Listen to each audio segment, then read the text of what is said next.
dentro del orden que Dios nos ha dado y la capacidad que Dios nos ha dado, Él se revela, nos dice quién es, cómo es. ¿Sabes cuál es la dificultad? Que el pecado ha distorsionado en nosotros el sentido de sujeción que tenemos que tener a Dios. Se ha cambiado un cuestionamiento. ¿Por qué tengo que obedecer? ¿Por qué tengo que aceptar? Es eso. Y dentro de eso, si quieres, la culminación máxima dentro del orden de la naturaleza, está la cuestión del género, que lo vamos a ver cuando veamos la creación.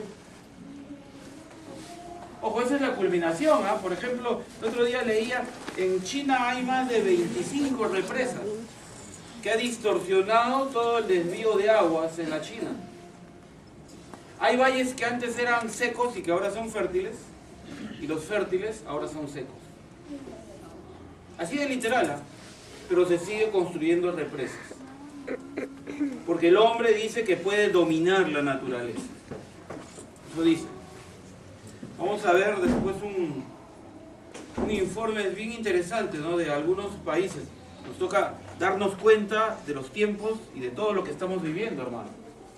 Eso es parte de la conciencia que tenemos que tener como hombres, mujeres de familia, para poder formar, guiar a nuestros hijos. ¿Y tu responsabilidad hasta dónde llega? Dijimos. ¿Solo con tus hijos? Hasta tus nietos. Así es. Miren, todos esos detalles a lo largo de la historia y de estos últimos años se ha ido perdiendo. Por eso la vida del hombre está como está. No hay un sentido de orden, de respeto. ¿Por qué? Porque quienes hemos tenido que cuidar eso, lo hemos descuidado así de literal. Entonces, lo que vamos a ver ahora, entendiendo quién es Dios para nosotros, vamos a ir a la Biblia y descubrir qué hizo nuestro Dios. ¿Amén? Vamos a orar. Le damos gracias, Señor, por traernos, por darnos este tiempo, por permitirnos, Señor, conocerte y tener el privilegio de entender las Escrituras. Danos, Señor, danos, oh Dios, el poder ver la maravilla de la grandeza de tu poder, que es inigualable. En el nombre de Jesús te damos gracias. Amén. Amén. Bien, vamos a empezar con un cuestionamiento. Si la creación fue un hecho o es un marco. Bien. Vamos a tener en cuenta Génesis capítulo 1, 2, incluso el 3. ¿Ya? Es el origen de todo, el origen de nuestra existencia y el origen del pecado en el hombre. ¿Bien? Es el origen de la vida según el orden de Dios y es el origen de la vida según el deseo del hombre. Segunda de Timoteo 3:16 va a decir lo siguiente. Segunda de Timoteo 3:16.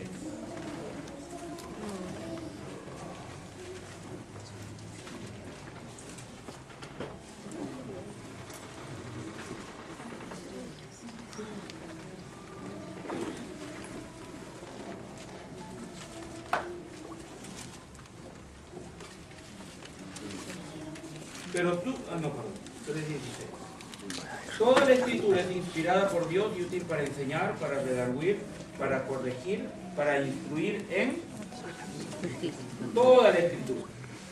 Así que si queremos o pensamos afirmar que creemos en Dios, según la expresión y la revelación de la palabra de Dios, es que toda ella es útil, toda. Así que cuida tu corazón de pensar, tales libros no importa. No, hermano, por eso el anhelo de tu corazón tiene que ser leer toda la Biblia. Mira, si quieres en 5, 10 años, 20 años, no importa, pero léela. A veces nos abrumamos por aquellos que de repente pueden estar más adelantados o más avanzados, ¿no? Mira a Cristo, descubre a tu Dios. No es competencia. El punto no es quién llega primero al cielo, porque ya perdimos todos, ¿no? Porque Abel fue el primero que llegó. El punto es llegar. Ese es el punto. Y entonces tienes que acercarte a la palabra y leerla.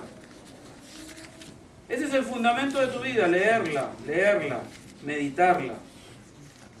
Ahí radica la conciencia de tu ser, ahí radica la capacidad de pensar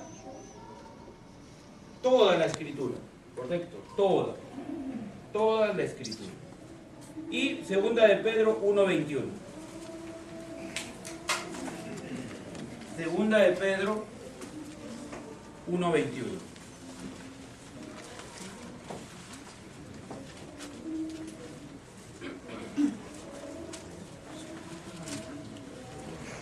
Dice así, porque la profecía nunca estuvo bajo el control de la voluntad humana, sino que los santos hombres de Dios hablaron bajo el control del Espíritu Santo.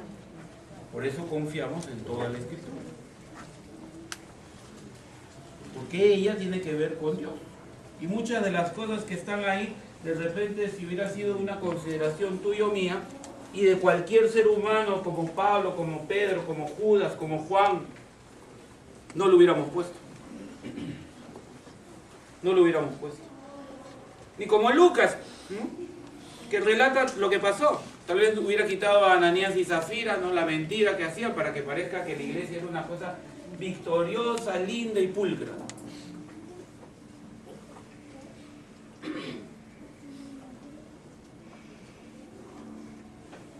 Cuando hablamos de la creación, hermanos, hablamos de un punto fundamental para entender quién es Dios, el poder de Dios y la realidad que nos toca vivir. No es una cuestión de, no importa cómo creo, ¿en qué sentido hablo? No importa si Dios hizo o no hizo, lo importante, yo creo en Dios, y bueno, sí Él hizo, ahora, ¿cómo lo hizo? No me importa. Si decimos eso, estamos diciendo que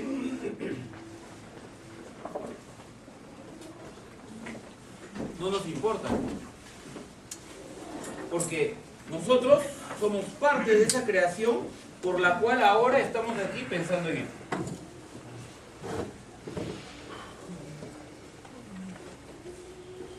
Y frente a la Tierra hay un gran dilema. ¿Cuánto tiempo tiene? Según los científicos tiene millones de años. Según el acercamiento bíblico de las fechas, y no por eso no es ciencia, tiene mucho menos que millones de años, mucho menos. Los que creen más allá, si son o no creyentes, que la Tierra tiene millones de años, se conoce eso como la hipótesis de la estructura. No va a haber examen, así que tranquilos, en general oigan. Se llama la hipótesis de la estructura. Dentro de la hipótesis de la estructura están aquellos que piensan que Dios hizo las cosas por medio de la evolución. ¿Ya? Eso se llama así, la hipótesis de la estructura. Donde los días, según algunos, porque ahí empiezan los días, son días o eras geológicas. Pero otros dicen que ni siquiera llegan a ser ni días ni eras geológicas, sino situaciones o momentos que se superponen el uno con el otro. Esa segunda posición es la que permite y da pie a la superposición de situaciones, a lo cual se puede llamar evolución. Y hay algunos que llaman y que creen que la creación tiene que ver con la evolución, pero la llaman, para salvar cuestiones, evolución teísta, o sea, dirigida por Dios. ¿Ellos qué dicen? Que los días de la creación no son días que establecen una cronología de ningún tipo. De ningún tipo. Entonces, solo Génesis 1 y 2 es un marco referencial. Y todo Génesis 1 y 2 son metáforas que se escriben para nuestra mente humana. Ahora, ¿cuándo aparece ese pensamiento? Ese pensamiento recién aparece a finales tal vez del siglo XIX, o sea, de los 1800, en Alemania.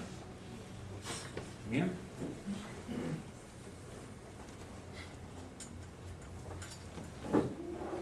Solo vamos a hacer un resumen, ¿bien? Luego vamos a ir con detalles. Solo quiero plantearte por qué es importante entender el Génesis, aceptarlo.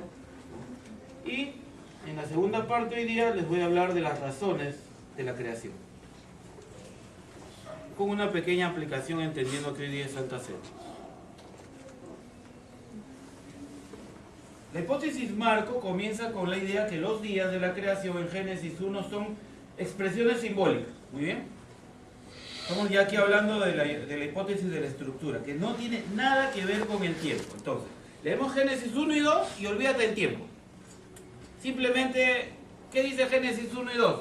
Dios hizo la luz, Dios hizo los animales, Dios hizo las estrellas, Dios hizo la atmósfera, hizo lo seco. Incluso dilo en desorden, no importa. Porque lo importante no es el orden, sino lo importante es lo que nos trae a colación en nuestro pensamiento sobre lo que Dios hizo.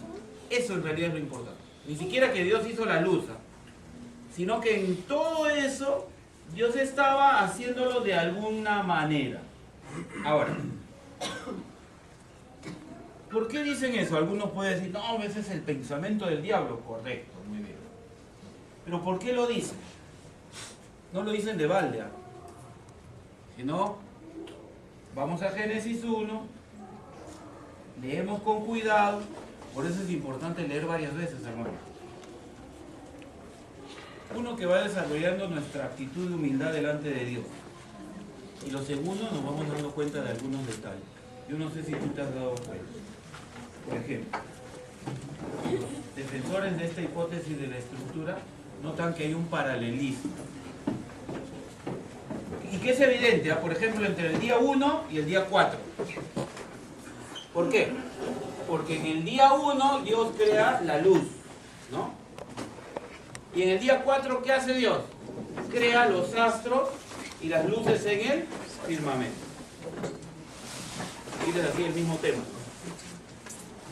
Día 2 y día 5. En el día 2, yo lo resumo así, súper fácil para mí. Dios hizo la atmósfera. Porque dice que separa las aguas de las aguas, la de arriba, la de abajo, y crea la burbuja. La atmósfera. Muy bien. Y en el día 5 crea las aves y los peces del mar. Mismo tema. Aire, agua. Aves, peces. Y el día 3 con el día 6. Hace la tierra seca y en el día 6 los animales y al hombre sobre esa tierra.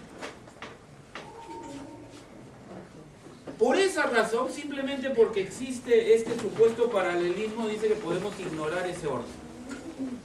Porque ese paralelismo habla que,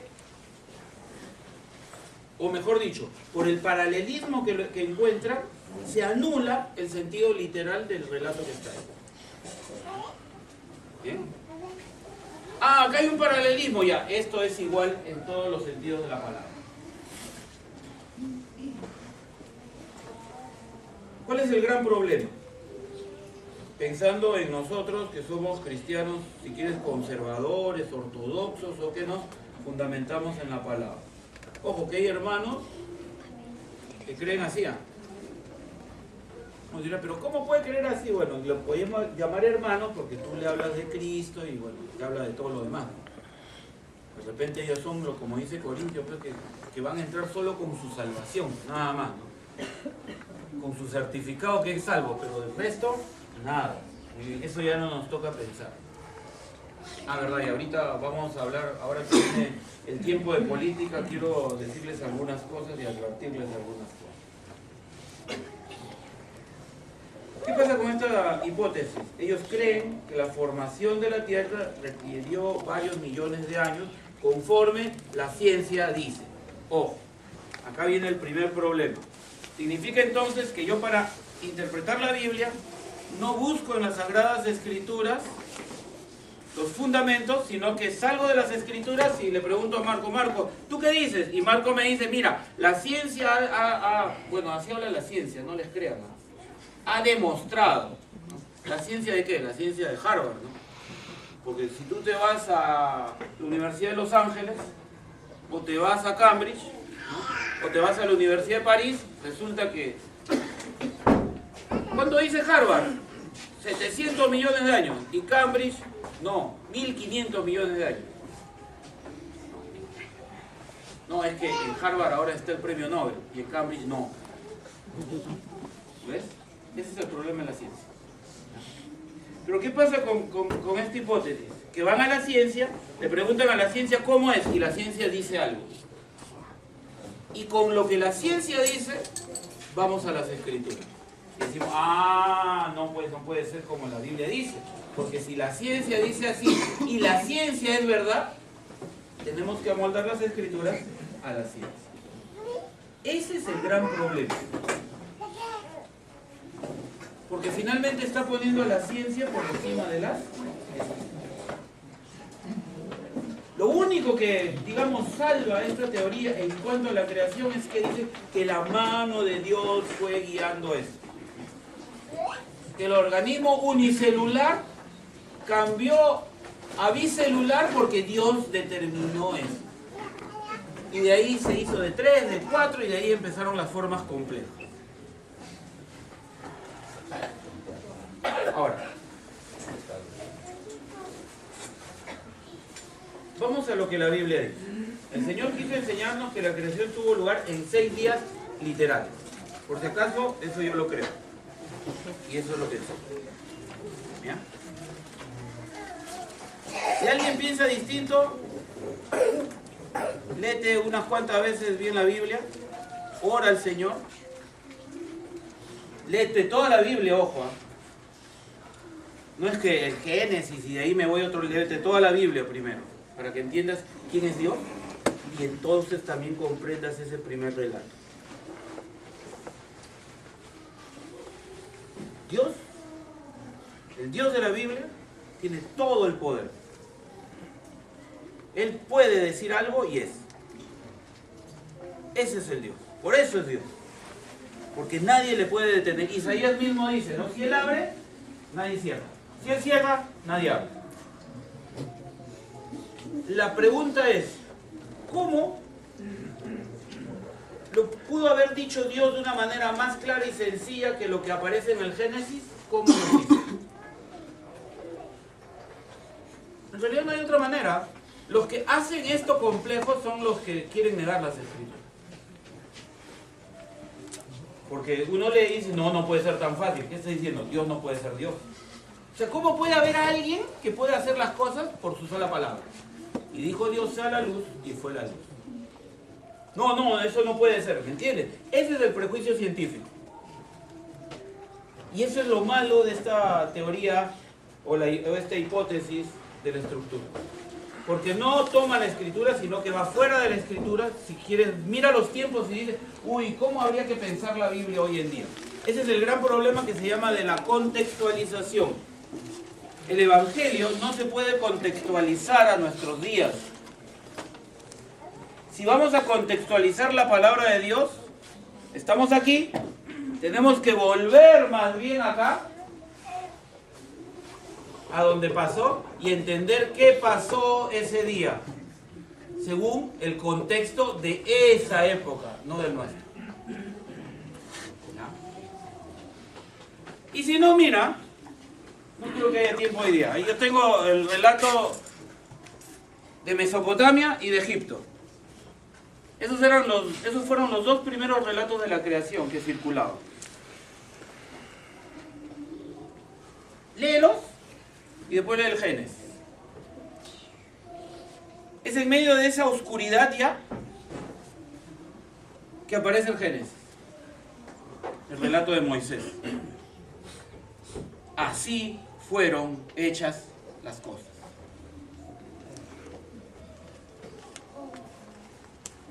Vas a ver la gran diferencia. Nos dejamos de fantasías y ordenamos la vida. Peleas, llantos, el relato Mesopotamia.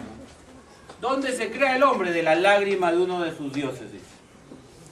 Que cayó en tierra y se hizo el ser humano, hombres y mujeres. Aún en esos relatos no existe género, hombres y mujeres.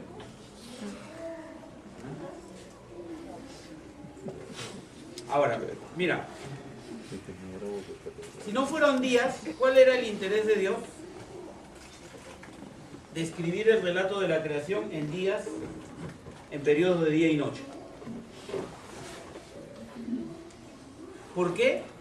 Si en el cuarto día aparece el sol y la luna para determinar el tiempo, no es que no existía tiempo, para determinar el tiempo, porque él antes del día cuarto, Dios me refiero, habla de día y noche, ¿no?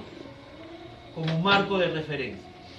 Si no son días de 24 horas, si no son días como los conocemos.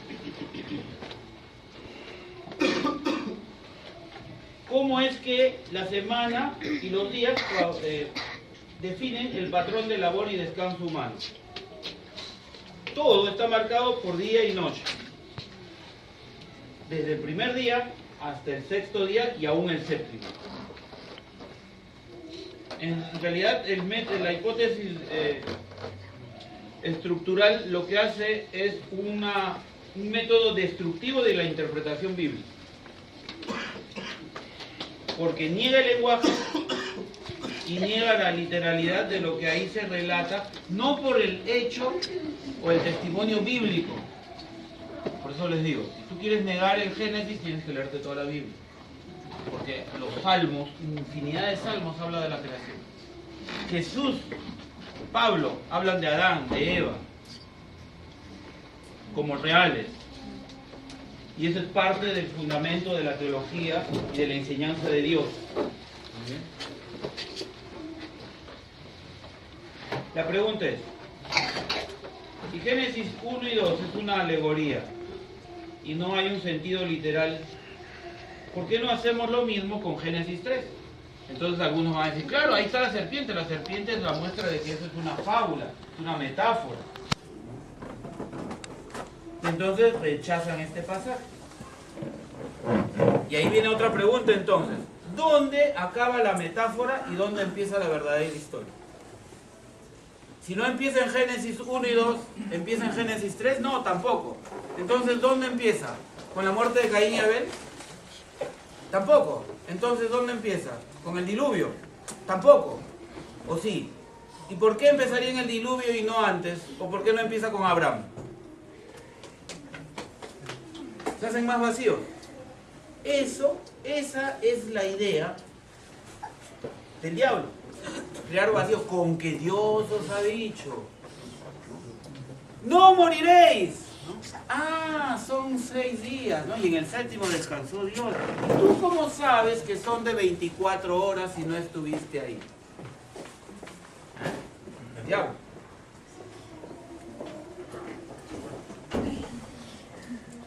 Entonces, acá viene si quieren lo peor, ¿eh?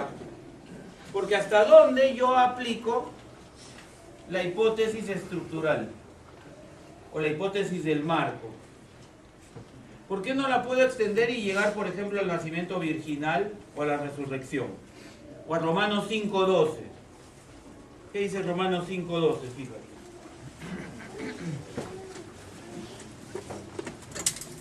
Por tanto, como el pecado entró en el mundo por un hombre y por medio del pecado entró la muerte, así la muerte pasó a todos los hombres por cuanto todos pecaron. ¿Ah?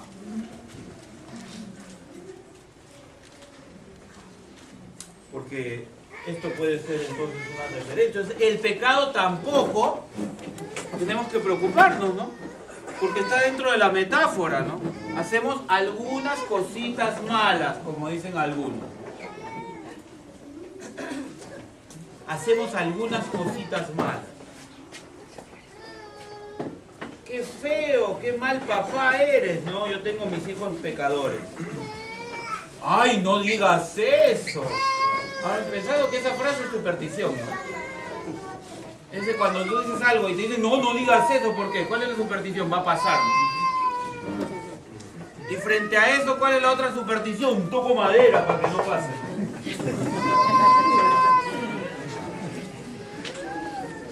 Pero somos seres cultos, ¿no? Día 4, ¿qué dice Dios?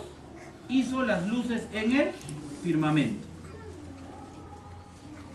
Acuérdate, estamos en el día 4. Dios dice sol, luna y estrellas. Pero ¿cuándo había sido hecho el firmamento? En el día 2. El firmamento ya existía cuando Dios puso luces. Cuarto y segundo día son aspectos de una misma cosa.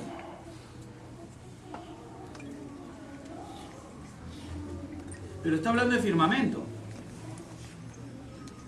Entonces, siguiendo la lógica, el firmamento no debería ser antes del día 1 y del día 4. ¿Por qué solo es del día 4 y no también del 1? Porque habla del firmamento, ¿no? Lo que vemos, la extensión de lo que vemos. Si quieres, el tiempo y el espacio, ¿no? ¿Por qué no puede ser antes? Porque si estamos diciendo que ese no es un relato ordenado, ¿por qué el día 2 aparece en el día 2 y no aparece en el día 1? ¿Por qué la creación no empieza el relato? En el principio creó Dios el firmamento, día 1. Día 2 creó el cielo y la tierra. Si no importa. Si todo está superpuesto y no podemos tener realmente un orden. En realidad, frente a eso no hay forma de defenderlo.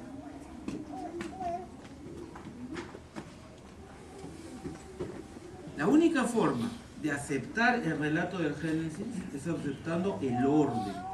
Ojo, todos dicen, no, pero yo lo acepto, pero yo no puedo negar la ciencia. Ya, pero yo tomo la ciencia y destruyo Génesis 1 y 2 para decir lo que la ciencia dice y no lo que la Biblia dice. Ese es el gran problema. No, pero la ciencia dice millones de años. ¿Pero cuál ciencia, Dios mío? ¿Cuál? ¿Cuál? ¿De qué universidad? ¿De qué año? ¿En qué momento? La Biblia no se mete al tiempo, te dice Dios lo hizo. A ver, los relatos de la creación por casualidad y desde un organismo unicelular, ¿es la misma en todos lados? No es la misma. Al punto que no es la misma que si enseñan en el colegio solo dice que todo empezó con un organismo unicelular en el agua. Eso es lo único común. Ahora, si empezó en el agua, ¿por qué resistimos tanto en meternos al agua, no? Los niños, ¿no? Es un misterio. Si venimos del agua. No sé, tiene sus épocas, pues, ¿no? Los hombrecitos, las mujercitas, ¿no? Los dos son cochinos. ¿Te acuerdas? ¿No te acuerdas cuando tu mamá te decía, ya anda, báñate, mamá, pues ya me bañé? No, estamos viernes. ¿Cuándo? El sábado, ¿no? ¿No? Tú te das cuenta que tu hijo crece porque ya se baña todos los días. Claro. Un día, huele, oye, ¿qué pasó? Perfume, ¿no? Así es, pues. Van cambiando. Y los hombrecitos de un día, papá, cómprame una camisa, ¿no? No, así es, pues van cambiando. Así es. Entonces, ese es el punto, hermano. No es que negamos la ciencia, ¿correcto? Y aquí viene un paso, si quieres, de fe. Nosotros creemos en Dios. Y la palabra de Dios es la revelación que Él hace de sí mismo para que tú y yo la conozcamos. Una vez más, por eso, y sin miedo, busca relato de la creación de Mesopotamia. Ahí en Google, busca relato de la creación de Egipto. Y lee. Y luego lee el Génesis, te vas a dar cuenta. Muy bien, Dios no existe, esas son burradas ya. Oye, lees el relato de Mesopotamia y de Génesis, es una peor burrada. Léelo, vas a ver, parece que estarías con un cuento, un chiste, una cosa así. O sea, es mucho menos, léelo nada más, léelo, vas a ver. No vayas incluso a leerlo con la conciencia de que no, eso no es verdad. Léelo. Como lees cualquier historia, te vas a dar cuenta. Y luego lees Génesis. Entonces, consideremos eso. ¿Bien? A partir de la lectura bíblica, la Biblia te permite interpretarla a sí misma. Y a lo largo de toda la escritura se nos señala que fueron días que se podían contar. Si no, mira, esto ayer lo descubrí. El cuarto mandamiento de Moisés, para que veas cómo todo tiene sentido. No tendría sentido y lugar si no fueran días de 24 horas el hecho de la creación y el relato de Génesis 1 y 2 fuera tal cual. Porque ¿qué dice el cuarto mandamiento? ¿Ah? El quinto es el de honra a tu padre y a tu madre. ¿Y el cuarto? ¿Ah? Guardar el día sábado. Ahora, si fueran eras geológicas, ¿cuál es el sentido de que Dios ordene guarde el día sábado? Guarde un día. Si no tiene sentido. Estaríamos diciendo, ah, tu Dios es medio loco, ¿no?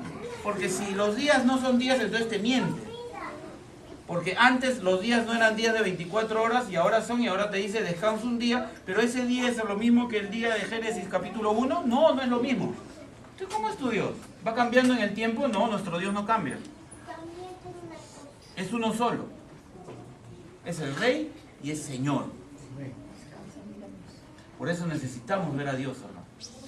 Solo viendo a Dios tomamos conciencia real de nuestro pecado, de lo podrido que somos y de nuestra necesidad de que Él, el que nos señala nuestro pecado, nos perdona. Y Él es capaz de perdonarnos. ¿Amén? Amén. Y nos perdona y nos limpia, así, nos limpia, hermano.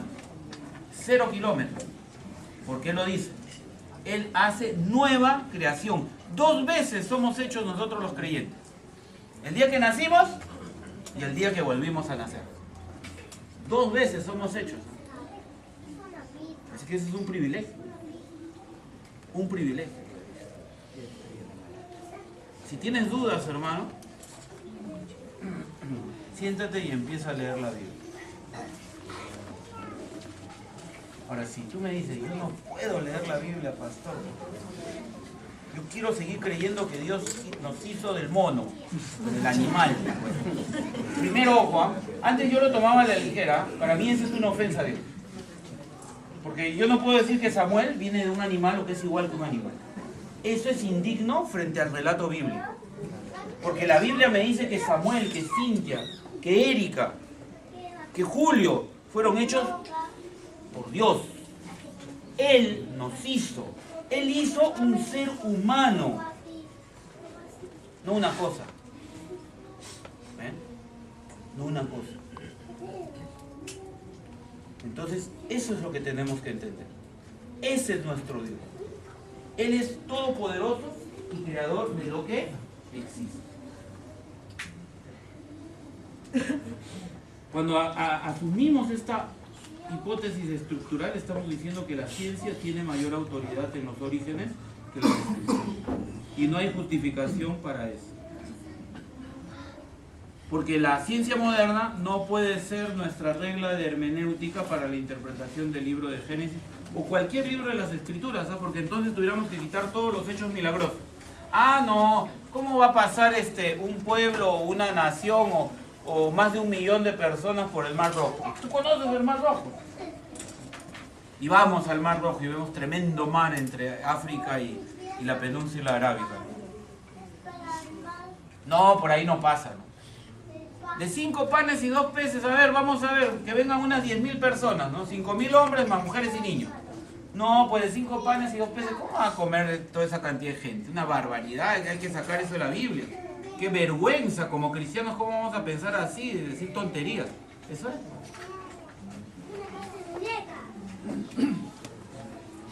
La Escritura es inspirada por Dios, ¿no? Según de Timoteo 2:16. La Escritura nunca fue traída por voluntad humana, acuérdate, según de Pedro 1:21. Si no, ¿tú crees que estarían escritas los desvíos de Salomón? Los adulterios de David. ¿Tú crees que estaría escrito eso? ¿No? ¿Tú crees que estaría escrito lo sanguinario que fue Pablo antes de conocer a Cristo? ¿Te das cuenta? Toda la Escritura. Y eso se afirma con lo que dice Jesús, tu palabra es verdad. Juan 17:17. La palabra del Señor es la verdad. Muy bien, y vamos rapidito. La pregunta es, ¿por qué Dios creó el mundo material? ¿Por qué? Dice el Salmo 19:1, que de repente es el más clásico para nosotros, ¿no? Los cielos cuentan la gloria de Dios y el firmamento anuncia la obra. Ahí está la razón. Por eso Dios nos hizo y por eso creó 1.000.000 de especies animales, plantas y 1.000.000 de galaxias. Por eso lo hizo todo.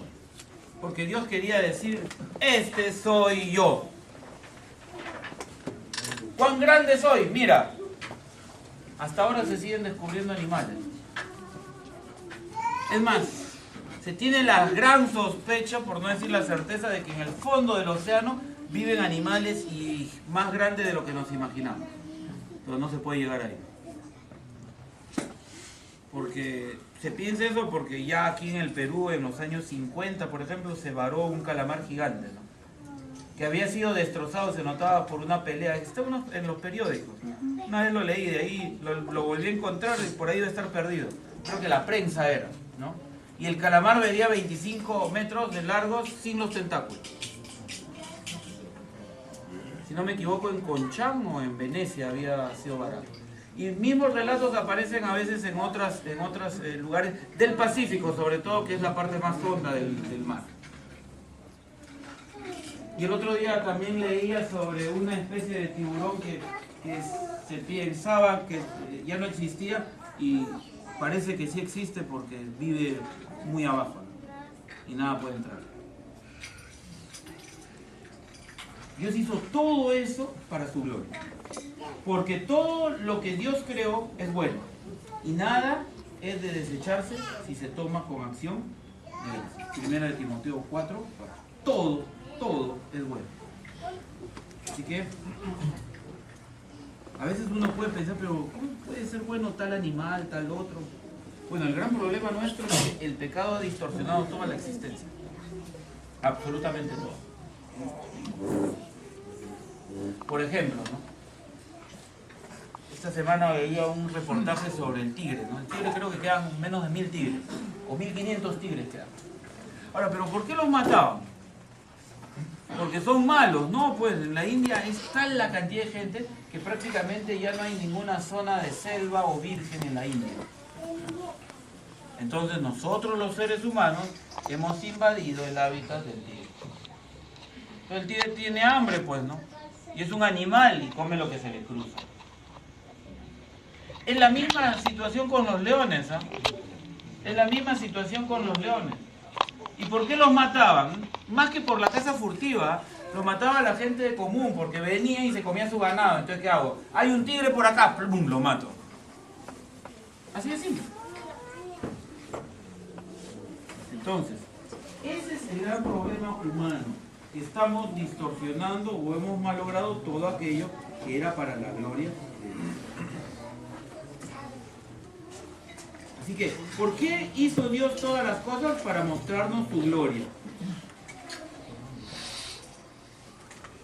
Para mostrarnos su gloria y para mostrarnos la capacidad de amor que Él tiene por lo que Él ha creado. Él nos muestra su amor por nosotros y se muestra a sí mismo. Son las dos cosas. No es que Él dice, mírenme, soy bello y glorioso, sino que también lleva ese amor a una experiencia personal con nosotros. ¿Por qué Dios ha puesto ojos en ti? Para que un día puedas contemplar su gloria. ¿Has podido pensar en eso? O tus ojos son para que veas a tu esposo o a tu esposa. O a tus hijos. O para que leas. ¿Para qué son tus ojos? ¿Te has puesto a pensar? Tus ojos son para que un día puedas ver la gloria eterna del Señor. Y la gloria de Dios supera toda gloria en la naturaleza. Toda gloria en la naturaleza. Cuando veamos al Señor nos vamos a dar cuenta que nada es comparable con la gloria y la belleza que Él va a mostrarnos eternamente.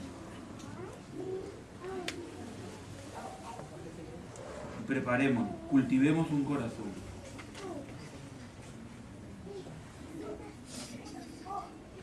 Si tú quieres entender un poco esto, yo te animo a que leas a John Owen. Él es un pastor puritano del siglo XV, no, XVII. ¿Bien? Mira, hay dos hombres que, como dice, yo diría, Hebreos capítulo 11, el mundo no ha sido digno de ellos, de los que yo conozco. No estoy menospreciando los de la Biblia. Son John Owen y Jonathan Edwards. John Owen era inglés, Jonathan Edwards americano. Pero la profundidad de las escrituras, lo maravilloso que es Dios, léeles a ellos y te vas a dar cuenta cuánto nos falta, cuán miserables somos y cuánto deberíamos conocer más al Señor. Es increíble, ¿eh?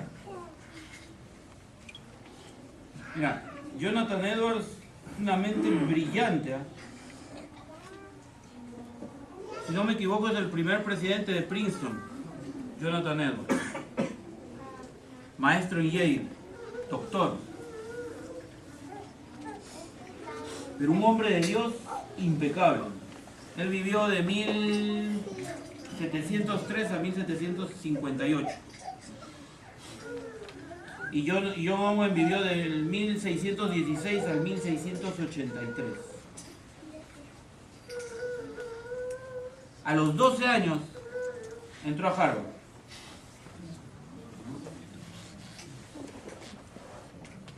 Es increíble, ¿eh?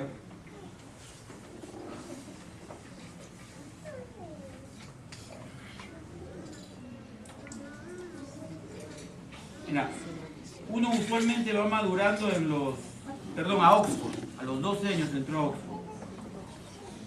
Y se graduó en 1632. Y obtuvo una maestría en 1635. Ya adolescente, leía griego, hebreo y latín. Te doy referencias, yo creo que estos hombres se avergonzarían de ellas, pero a veces si no entendemos eso no nos interesa. Pero son las dos mentes más brillantes del Evangelio para nosotros. Como te digo, si lees inglés, busca John Owen. John Owen solo tiene 2 libros traducidos, que están en desarrollo cristiano. Pero tiene una riqueza y una profundidad, uno detrás de otro. No es que este es un buen libro, no. En esas épocas uno no hacía un libro. O mejor dicho, uno hacía un libro y era el libro de su vida. No había bestsellers. Entonces los libros son de 800, 1200, 1500 páginas. Porque ese es el libro de tu vida. Entonces John Owen tiene eso, Jonathan Edwards también. La profundidad de las escrituras tiene que ver con la conciencia de Dios y con encontrarnos con Cristo cara a cara.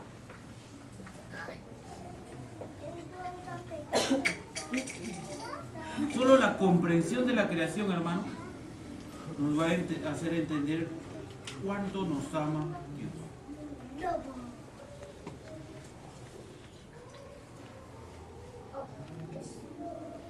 Si tú no conoces a Dios y no entiendes el poder de su manifestación en la creación, en realidad vas a vivir siempre en tinieblas y confusión.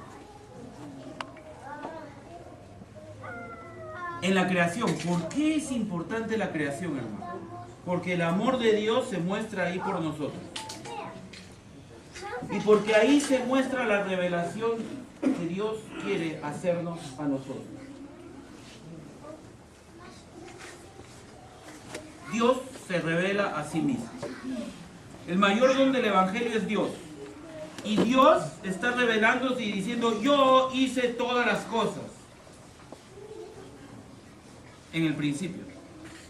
El pecado distorsionó todo. Yo hice una nueva creación al costo de mi propio Hijo. Y lo hice así como la primera creación nadie me la pidió, yo la hice.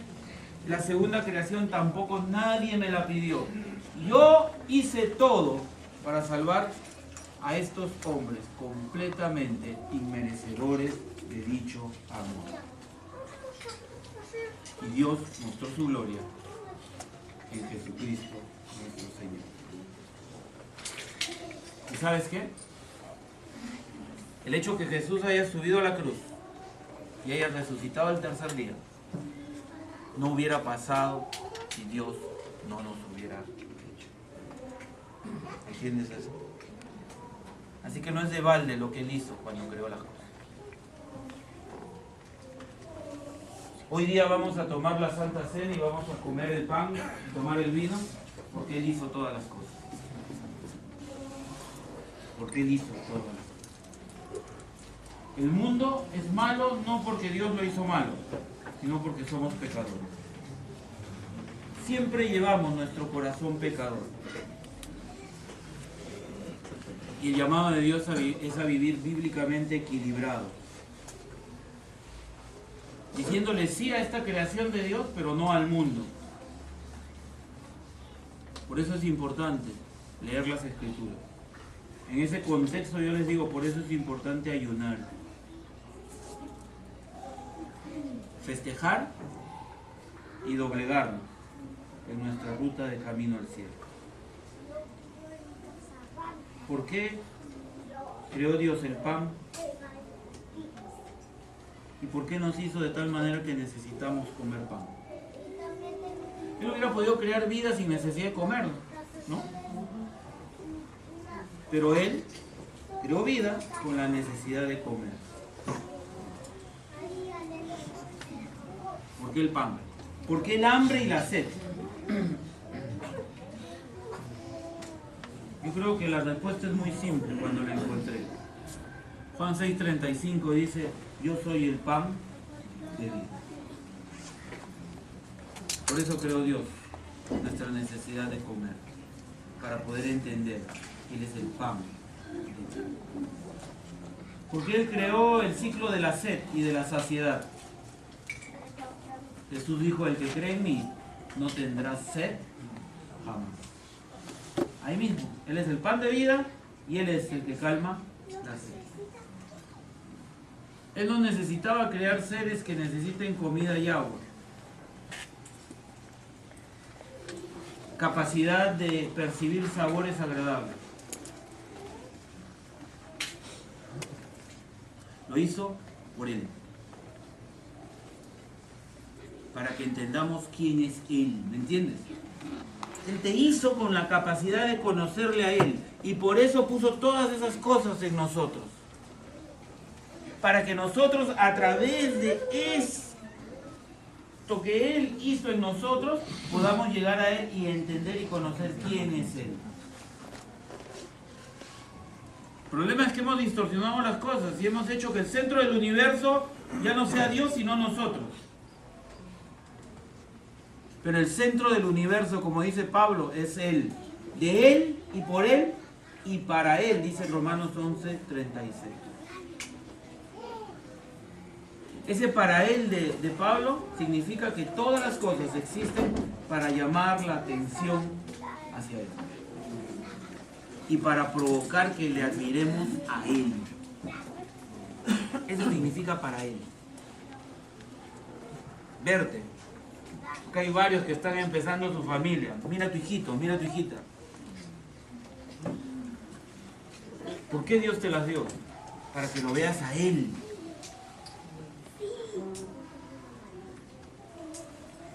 Cuando nació mi hijo yo descubrí que el bebito era más chiquito de lo que uno se puede imaginar. Siempre lo tengo acá en mi mente. Vamos a cambiarle y ni un solo pañal servía, ¿no? Resulta que existía el pañal de recién nacido. Y que era más chiquito, ¿no? Y mi hijito, aunque nació gordo, lleno, pero era más chiquito de lo que me imaginaba, ¿no? Y a buscar y a abrirle con delicadeza, chiquitito. ¿Para qué Dios los hizo? Para que lo admiremos a Él. Por eso el hombre quiere destruir todo lo que Dios ha hecho. Porque lo que quiere y lo que estamos haciendo es negar a Dios, no es negar nuestra propia humanidad. Cuando negamos a Dios, negamos nuestra propia humanidad. Por eso nos quieren decir que está bien, mira, tiene cuerpito de hombre, pero es cualquier cosa. No es hombre, no te dejes engañar, o sea, que tenga su penecito, que sea gritón, que sea más fuerte que la mujercita, que tiene vagina. No, eso es mentira. Todo lo que tú ves es mentira. Porque ese niñito de repente ha nacido mujer.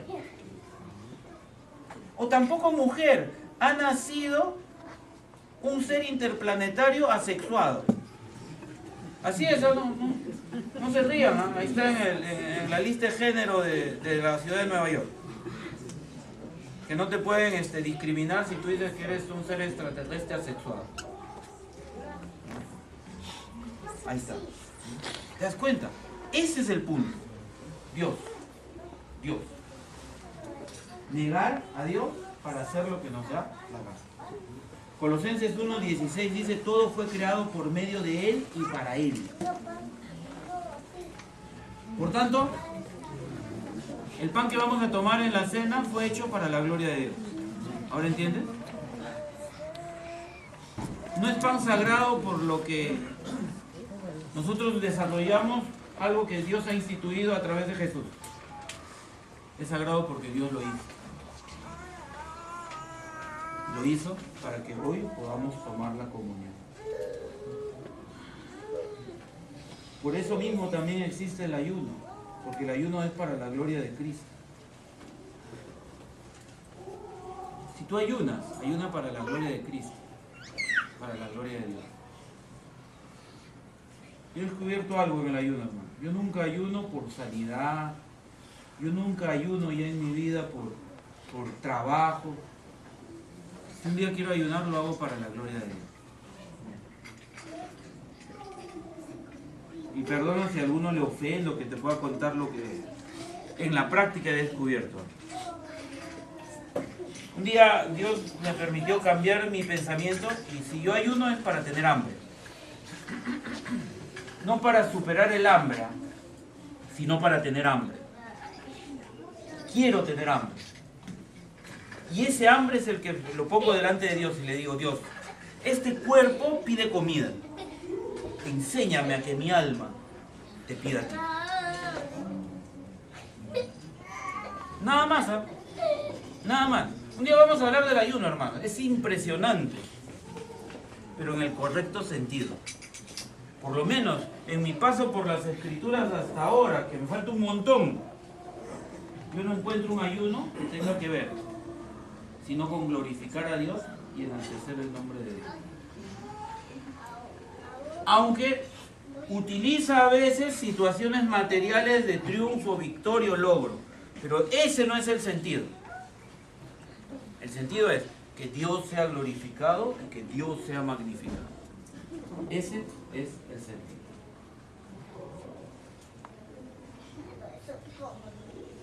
Entonces, el pan fue hecho para la gloria de Dios. La sed fue hecha para la gloria de Dios.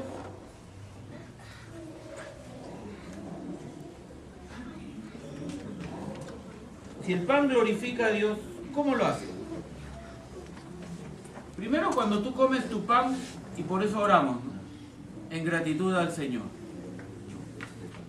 Comes tu pan, comes tu desayuno con gratitud a Dios por su bondad.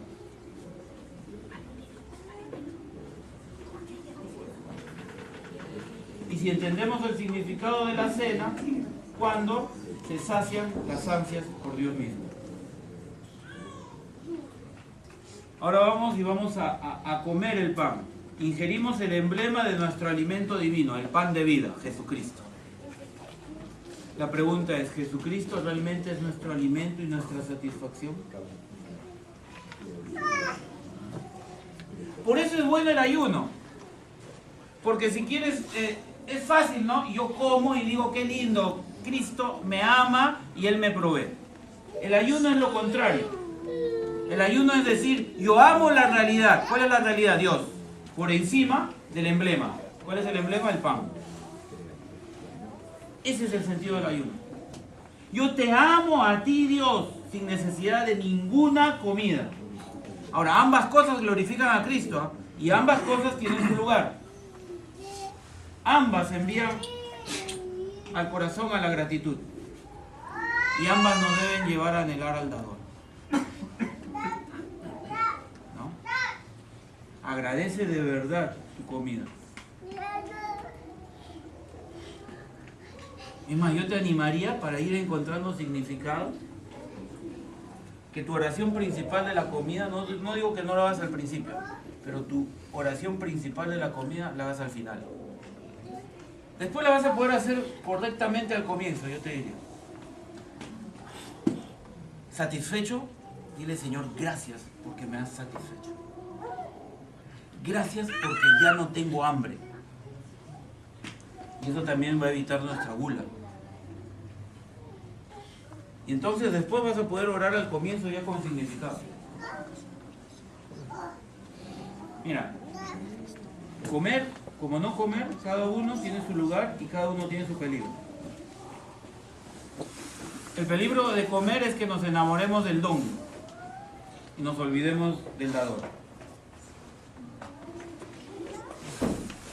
El peligro del ayuno es que le restemos importancia al don y nos gloriemos en nuestra propia fuerza. Pero ambos son necesarios, en el día y en el momento justo. ¿Cuándo ayunar? Cierra la puerta de tu cuarto, empieza tu ayuno y sal y vive, sin que nadie se dé cuenta. Ese es el ayuno. ¿Cuándo orar? Cierra la puerta de tu cuarto, como ya les he dicho, que nadie sepa. Ni tu esposa, está durmiendo, así piensa la señora. Está encerrado para ver fútbol.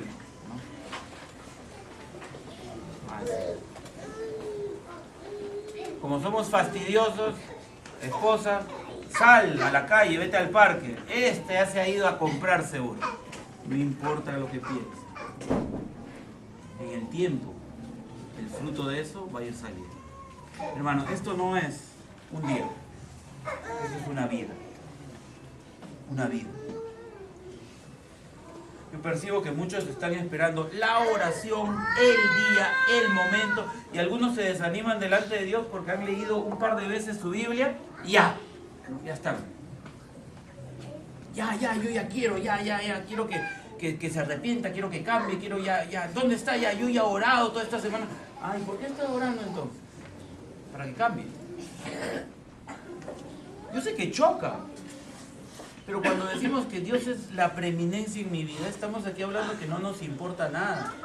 ¿Se acuerdan del relato de Romanos?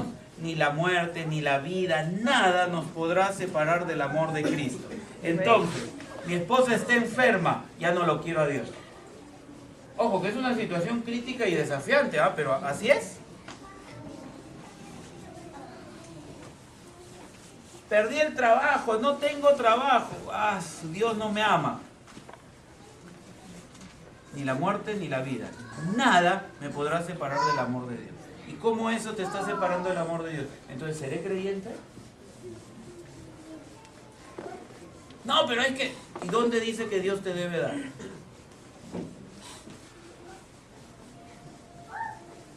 Porque dice, a los que aman a Dios todas las cosas les ayudan a bien. Sí, pero todas las cosas bonitas, pues, pastor. Y con esto acabo. Si no, podemos seguir todo el día, pero bueno, una lástima. Hermano, yo con usted me quedaría todo el día, yo sé que ustedes no.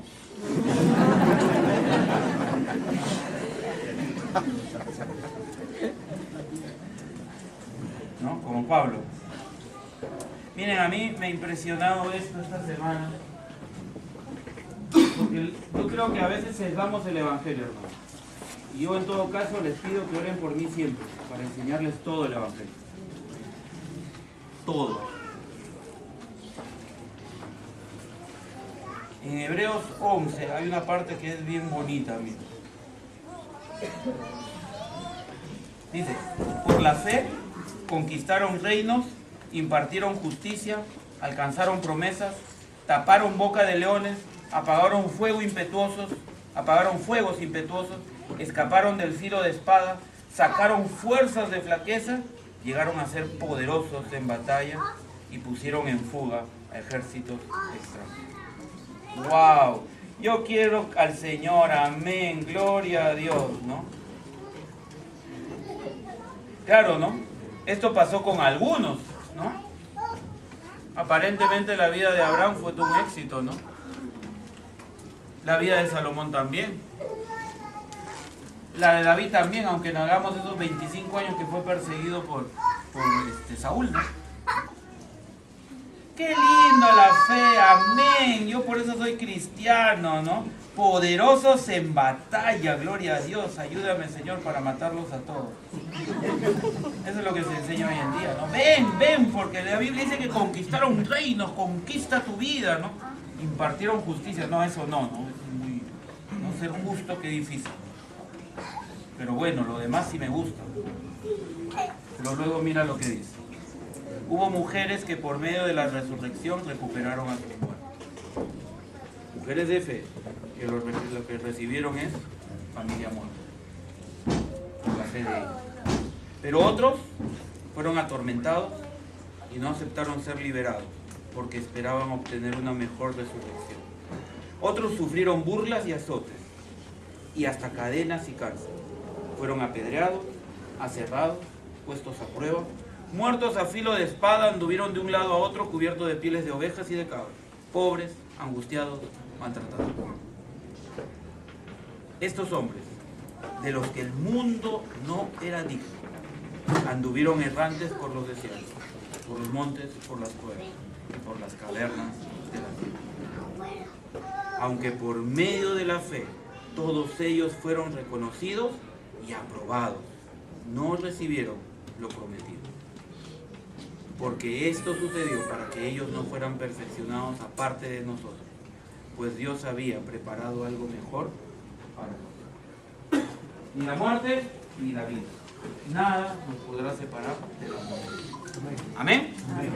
Muy bien, vamos a orar. Gracias, Señor, por tenerte a ti. Despiértanos, Dios. Despiértanos, Padre Dios, despiértanos a ti. Aviva el fuego tuyo en nuestras vidas, Señor. Aliméntanos con tu palabra. Llévanos, Señor, a una vida profunda delante de ti en oración. Humillados, doblegados. Enséñanos a vivir conforme tu voluntad, Señor. Los tiempos son duros y difíciles. Y en el nombre de Jesús, oramos por nosotros y por nuestros hogares, para que seamos luz y seamos sal. El propósito de la luz es que se vea, Señor. El propósito de la sal es que se guste. Líbranos, Señor, de ser una sal insípida, inútil. Líbranos, Señor, de ser una luz que no alumbre lo que debe ser y guía donde debe ser. Que seamos luz en medio de las tinieblas, no debajo de la cama, no metida en un cajón. Que seamos luz como la luz del sol del mediodía, Señor, que alumbra todo. Despiértanos, Señor.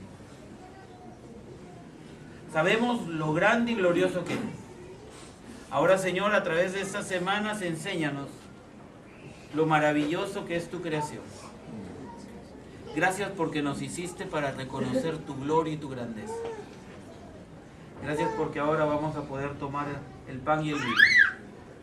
Símbolos de la gloriosa grandeza y grandiosa obra tuya. Pero más allá de eso, símbolos de que tú eres grande, tú eres magnífico, tú eres Dios y no hay otro como tú. Gracias porque nos creaste y gracias porque tú nos diste este cuerpo y estos ojos para poder un día estar en tu presencia y poder verte en toda tu gloria. Y con este cuerpo, Señor, tirarnos al piso y reconocerte porque eres grande. Gracias, Señor. Hoy enséñanos a amarte. Hoy enséñanos a verte. Hoy enséñanos a anhelar el cielo, Señor. Y que la gloria tuya se manifieste en medio nuestro y en cada uno de nosotros. Y que podamos ver tu gloria, Señor, gloria como la del unigénito eterno Hijo de Dios. Y esa misma gloria, verla reflejada en nosotros y en cada uno de mis hermanos. A ti sea toda gloria y toda honra. En el nombre de Jesús. Amén. Que Dios les bendiga, hermanos. Vamos a la cena.